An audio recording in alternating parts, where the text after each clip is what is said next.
Lenses are without a doubt the biggest piece of kit that's going to bring character to your image. Fall off, color rendition, vintage characteristics, sharpness, all the fun attributes we like to seek when we're looking at lenses as filmmakers. But there is one thing that is without a doubt the biggest contributor to how lenses make us effective storytellers. And that is focal length. And now we're going to talk about how focal lengths can be used to make you a better storyteller.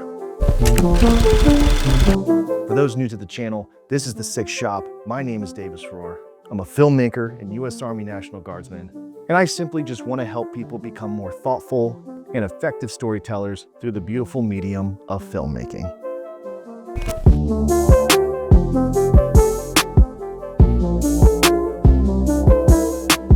By the way, it's like -2 in Pittsburgh right now. The beanie stays on. Now, to really teach focal lengths in a truly effective way, we're going to have to use a pretty little word called rules. Yeah, probably the last word you want to hear when it comes to creative outlets. But when I say rules, I am strictly talking about creative restrictions that we are putting upon ourselves as directors, writers, and cinematographers and beyond, so that we can apply some discipline to our storytelling. What the hell is discipline going to do? Well, applying disciplines and sticking to them in your film is going to do three things. It's going to make your visual language more cohesive. It's going to make you a better decision maker, which is huge if you're a director. And it's going to improve the efficiency of your filmmaking process, which when you're working independent, solo, and low budget, efficiency is massive. Now, of course, why would we apply disciplines to focal lengths? Obviously, focal lengths are going to dictate how much we see in the actual scene itself. They're also going to dictate things like presence of the shot, how close the camera is to our subject, how much compression is around the subject. It's going to do so much for the actual texture and the overall feel of a shot. In deciding what focal lengths we want to use to tell certain aspects of our story is one of the most fundamental ways that we can practice one of the most ancient laws of storytelling: show, don't tell. And I'm going to use my recent science fiction short film Trial 54 as the example here. So regarding focal lengths, what were the rules I applied? I said we were going to shoot this entire film on just 3 focal lengths. We could have gotten more. And as much as I would love to have just a box of 9 Cook Speed Pancros and just snuggle with them, I just thought of how well balanced storytelling elements would be if I only got 3 focal lengths to tell the story. The 3 focal lengths we used on this entire film were a 21mm, a 32mm, and a 75mm. The choice of these focal lengths, they do depend a lot on your personal taste, and it does depend on what sensor size you're using on your camera, of course. And for me, the 21, the 32, and the 75 are 3 focal lengths that I've always enjoyed on a Super 35 size sensor, which is what we were on because we shot this on the Alexa Mini. There could be a whole different argument here for full frame and beyond, but you get the point. Next thing is we want to assign certain story and emotional disciplines to each focal length. This is truly the meat of the subject. One of the greatest things your film can do is express emotional beats or express change when there's no volume. If you can silently watch a movie and tell something's up, a paradigm shift, a scenario change, or whatever, if you could tell that's happening when there's no audio, then you have probably successfully conveyed your visual language, which is dope. And I knew having these 3 focal lengths assigned to certain emotional disciplines and also reality-based disciplines was going to be huge in conveying that. Let's start with the lens that was used the most, and that is the 32mm. What did we assign to the 32mm? This was the control lens from a story standpoint. By the way, just talking about these themes are going to get into a lot of spoilers of Trial 54, so head to the link in the description to go watch the film. Anytime our main character was in control of what was going on, or it was his playground that we were truly witnessing, the 32mm was the go-to lens. It is the focal length we always wanted to use to portray the idea that Dr. Miles Heston is the one in control of what's going on, in control of the beats, and this is his reality we're in. Cool. This was also our movement lens. Whenever we wanted to portray actual camera movement progression or the incoming of new moments and sequences, we wanted to use the 32 as it plays in nicely with the idea of control in Dr. Miles Heston progressing the plot along. It also offered the best balance of coverage when we had this lens on a dolly slider or Steadicam. There are only 2 shots in the entire film where the 32 was not used for movement, and that is the wide angle to push in on the introduction of the trial and the use of a 75 on this particular dolly shot. But we'll get there in a moment. Now for the third rule, we need to keep in mind, this is low budget, independent short film making. Time, money, and logistics are always of the essence. So I would always say that while you're following these disciplines, it would be best that you pick one of these lenses after discussing with your DP and everyone else and assign it as the go-to lens. The 32mm was our go-to lens. If we weren't sure about what focal length to shoot a shot on, if it was either potentially breaking a rule or we weren't sure if it was even meeting the requirements for a rule, and we were kind of running low on time and we needed to move along for the sake of coverage, the 32mm was the fallback for everything. That comes back to what I mentioned earlier about taste.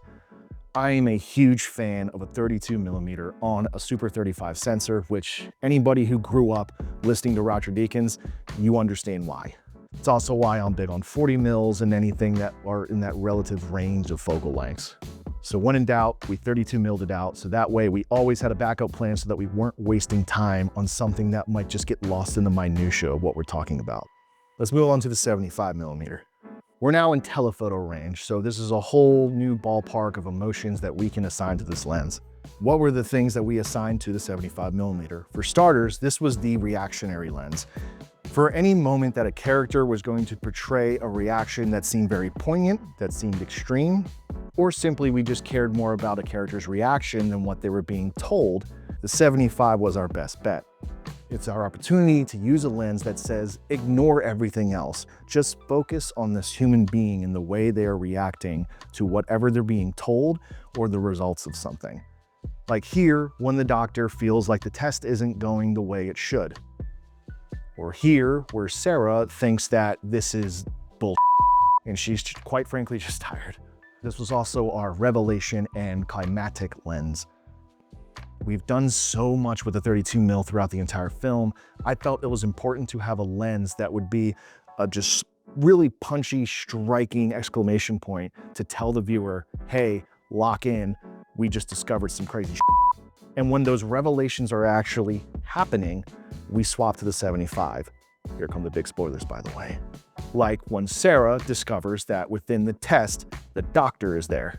When the doctor sees that his test has failed, we go to the 75. Both moments where the doctor feels like he's about to have a successful trial, and then when it inevitably fails, that's all in the 75. And as kind of a side discipline, when emotions were running extremely high, we wanted to go back to the 75. We can see that in these moments where the doctor is starting to get a little aggressive and a little pissed off. We also see that in the flashback scenes when they're having that really intense argument and screaming at each other. And finally, the greatest of juxtaposition between all of our focal lengths, the 21mm. This was what we called the reality lens. Now let the spoilers continue. This entire film lives in a test that is being run by the doctor, and we made a hard decision that everything during the trial phase of the actual film will exist only on the 32 and the 75. So at least if we had to flip-flop certain disciplines between those two lenses, at least it is only that range of focal lengths that will tell the story of the trial. But the moment the doors break open, the security comes in, and the illusion is now lifted, we switch to the 21mm. This is the lens that portrayed reality, when the real-world consequences of what's going on is at play, and more importantly, as an antithesis to the 32mm, it is the lens we use when Dr. Miles Heston is no longer in control.